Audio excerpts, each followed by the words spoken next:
Greetings, everyone. Greetings. Come on in. Come on in.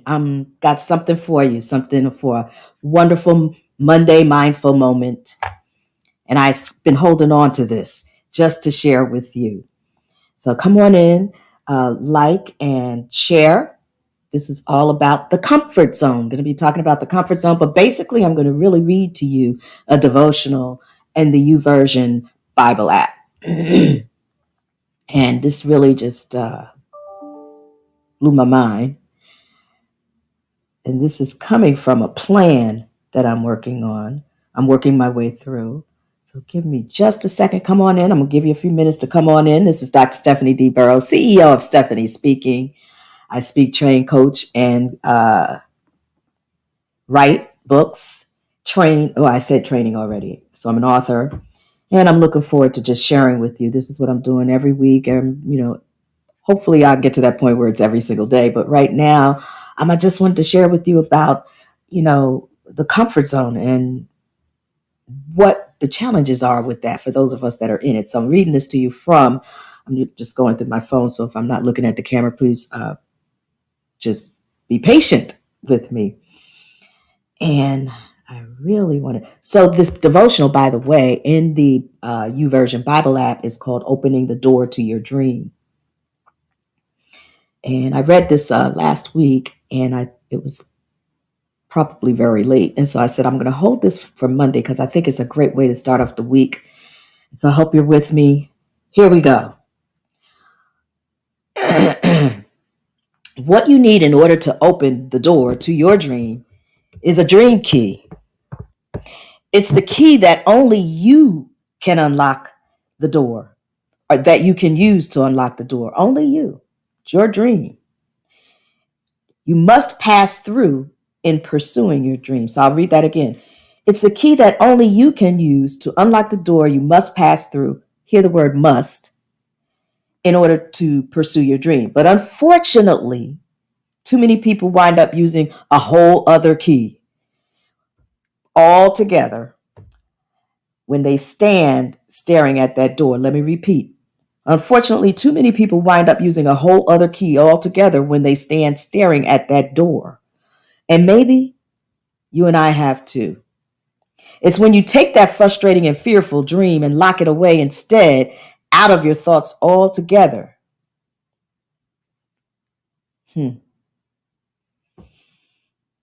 Yeah. Have you done that? Have you put a dream down? Have you put it in the back burner? Have you hidden it because you were fearful of it? Have you stepped away from it and said, I'll get back to that letter later? But it's your dream. It's our dream. Each of us has a dream. Why would we put it off till later? There's many reasons why. But think about this. The further it is from your thoughts, the dream that is, and the deeper it is in the recesses of your mind, the better. In fact, you can stick it in a cage, cover it with a black cloth, and put locks all over it. Then you construct a room around that locked up and covered up cage as well, reminding yourself that only fear and perhaps terror exist in that room. This is the room where you've locked up your dream. Does that make sense? So I'm going to go through this one more time because I want you to take that whole piece in.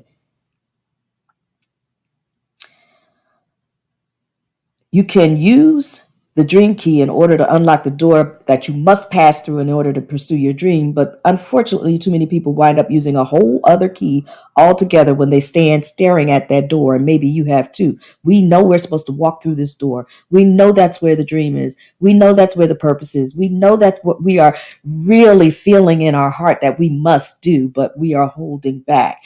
And it's when you take that frustrating and fearful dream and lock it away instead out of your thoughts altogether. You try your absolute best to never even think about that dream again. The further it is from your thoughts and the deeper it is in the recesses of your mind, the better. In fact, you stick it in a cage, cover it with a black cloth, and put locks all over it. Then you construct a room around that locked up and covered up cage as well, reminding yourself that only fear and perhaps terror exist in that room. You may even hear some roars of wild animals once you turn and walk away from these thoughts. That'll keep your dream safe and snug where it's your fears, or where your fears feel it should be, causing no threat to the comfort and security you have come to enjoy. Hope that wasn't confusing. There's a word in there that shouldn't have been there. Yet, this is the truth that remains. Your dream lies beyond the comfort of what we call a person's comfort zone. Goodness gracious, can I tell you, I so feel this and have for many, many, many years. But each time I pressed through, no matter what, each time I stepped indoors I did not know, each time I stepped into environments that were totally foreign to me, that I had no idea that at any time in my life prior to stepping through those doors, that I would actually have done such a thing. Many of you may have heard me talk about it in the past, but being 5 tall, 5 feet tall, and at that time in my early 20s, about 125 pounds soaking wet, and being on construction sites and being the only female and the only Black out there. And I was doing contract compliance monitoring for the Minority Business Enterprise Program at that time, at the very first one that I went to, of that job that I went to, doing that particular type of job. And that was back in 1980. Can you imagine, ladies and gentlemen, 1980, being that only female out there, and a Black one at that. African American here all day, every day. Stepping through doors. Yes.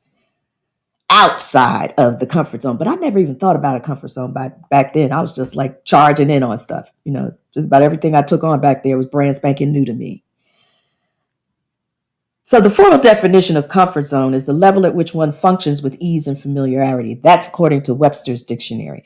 To flesh that out, it means those places, thoughts, and even people that do not cause you any anxiety. It is where the risks of both scarcity and vulnerability do not exist, or if they do exist, barely do so. And if none of that is hitting home in your understanding of this coveted zone, the comfort zone, it's where you or I feel we have the most control. Do you really feel like you have control over anything in this life? Did you have a control over the invasion, the COVID invasion? I think not. When we start thinking we have control over anything in this life, we are so sorely mistaken, because anything can happen at any time for which we have no control. But the further away we move from these mindsets and positions in our lives, the more unsettled we will feel. Again, I'm reading from the YouVersion Bible. This is a devotional in one of the Bible plans that I'm reading. The more unsettled we feel typically produces a reaction to return as much as we can to our comfort zone once again. But when you choose, you are willing to say goodbye to your comfort zone.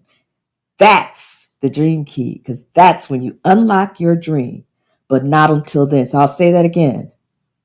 The further away we move from these mindsets, that's the whole comfort zone and positions in our lives, the more unsettled we will feel. The more unsettled that we feel typically produces a reaction to return as much as we can to our comfort zone once again. But when you choose, you are willing to say goodbye to your comfort zone. That's when you can use the key, the dream key, to unlock your dream, and not until then, which is why I want to encourage you to personally reflect on your process of letting go of your comfort zone so that you can live out the purpose that God has for you. I would like to know who out there is in that place right now, or who has been in that space in the past, so you know exactly what I'm talking about. And if you're there right now and you're just so filled with all these different types of emotions, I'll talk to you about that in a minute, what you can do and how I may be able to assist you through a process to release you from at least a good portion of that discomfort, that fear, that the challenges that we put in our minds that don't even exist. Anyway, personal reflection in all of this. Take a moment to write down what are some of the most prominent fears or negating thoughts you have concerning your dream, or what you may feel are things that could be reflective of your dream. And go ahead and spend as much time as you need writing down everything, even if it seems minuscule to you. So write down everything. Just what are you writing down? You're writing down some of the most prominent fears or negating thoughts you have concerning your dream, or what you may feel are things that could be reflective of your dream. Two, once you've completed writing it down, take a moment to save this verse and commit it to memory. This is my favorite verse. This is home for me. In fact, if you haven't looked at my profile on Facebook, you would see, I think it's on Facebook where it says, "What's your favorite quote?" This is my quote. "I can do all things through Christ who strengthens me." That's Philippians 4:13. Let me tell you something. I have, on so many occasions, had to use that. I could be stuck in unbelievable fear that's not even named, that I couldn't even understand what it was. I didn't even see it coming. I didn't know why it was there. It was foreign to me.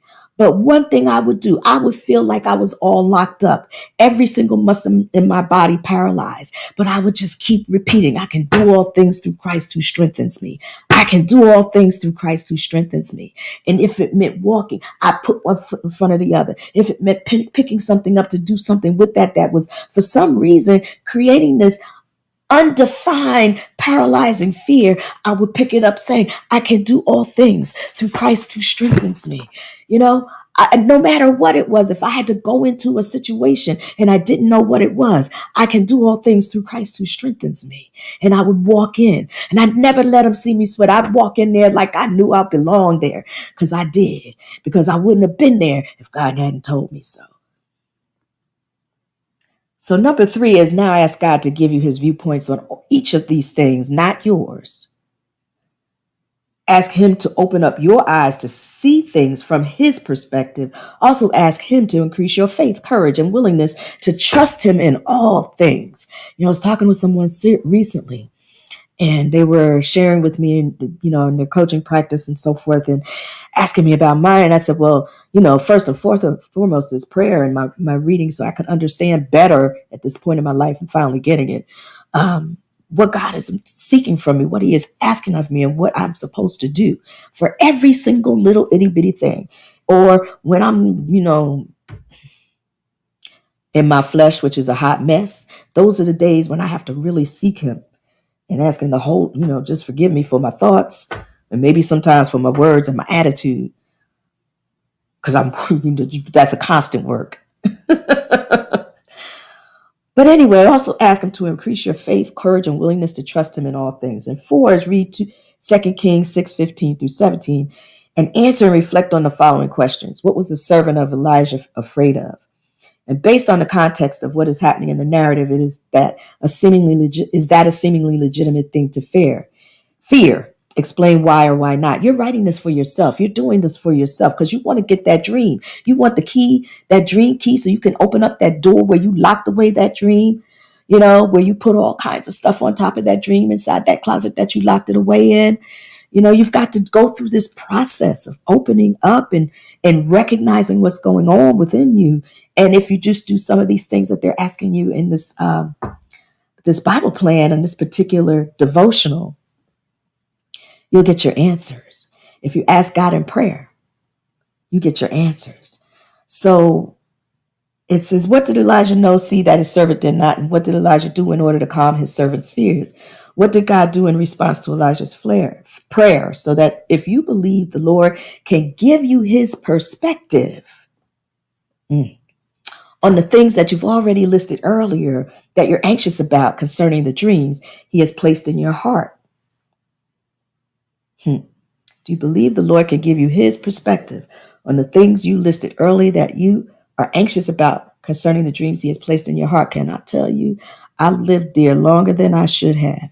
I had questioned over and over. My logical, analytical mind is saying, fool, if he gave it to you and you know he did, because this was outside of your purview, why in the world are you questioning that? But still, I sat on the dream.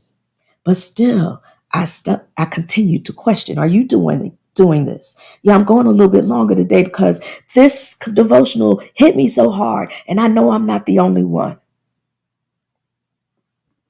And the first thing, I received the message and I'm seeing it. I've asked for discernment for decades now, so it's coming. It's really showing up big time. And what came to me was share, just that word. I said, okay. I was going to get ready to send out a little quote, but this would have been too long and it wasn't sure. I said, share. I want you to talk. That's what I gave you. I want you to speak. I want you to share this with your mouth and with your heart. Because if I had just written it or copied and pasted it and sent it out as a quote, you wouldn't have gotten the rest of what I'm sharing with you. So, do you believe that God is all that is necessary to fully carry out the dreams He has planted as a seed within you and created you to fulfill? Ooh. If you answered yes to the previous question, in what way can you demonstrate that belief in your everyday life, in the choices you make, the thoughts you allow yourself to think? This particular plan, this is just a devotional. Okay, I'm into the scripture, but each day has a devotional and then the scripture, which is what this devotional is all about. So this plan was, it says connect. We hope this plan encouraged you connect with Bruce Wilkinson and Heather Hare in their helpful book, Prayers of Blessing Over Your Marriage, by clicking this link. So anyway, this was deep. It was really deep in terms of us having to go deep within.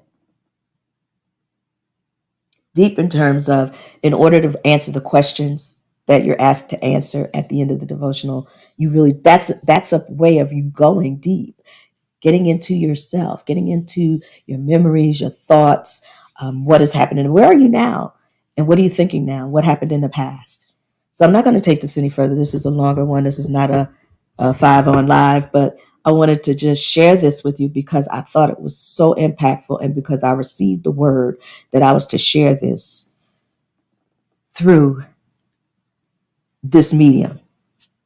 God bless each and every one of you. For those of you who, as you're answering these questions, perhaps are getting stuck, or are you realizing some things and you're like, I'm not sure how to get through this, how to move through this. You need some help.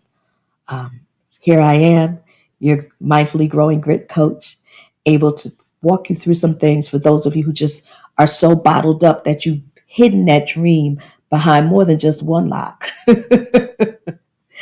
And you are perhaps just so full of fear. And I'm going to share more about this program in the next video. But there's so much stuff going on that's stopping you from moving forward unnecessarily.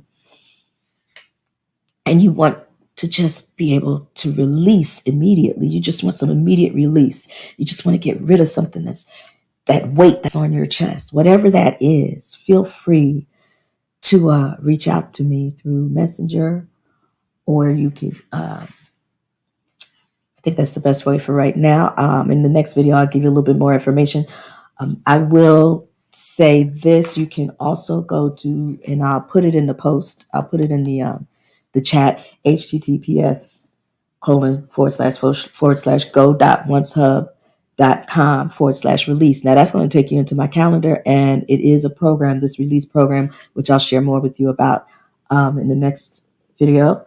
It's 30 minutes for $30. It's an opportunity for you to walk away. You will have released something. Whatever that thing is you really want to focus on, that's what we focus on. It's just the one thing that we focus on.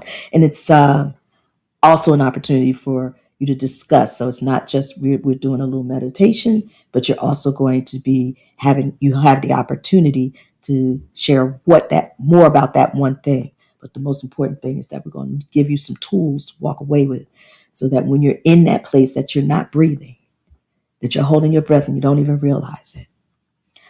Or maybe you're feeling a certain kind of way that you know is not productive and you don't want to feel that feeling. You have some mechanisms that you can use. You'll have some things that you can do immediately to release that fear, that frustration, and more, much, much more. So God bless each and every one of you. Thank you for hanging in here with me today. The light in me bows to and honors the light in you. May the Lord bless you and keep you in peace. God bless you. Bye.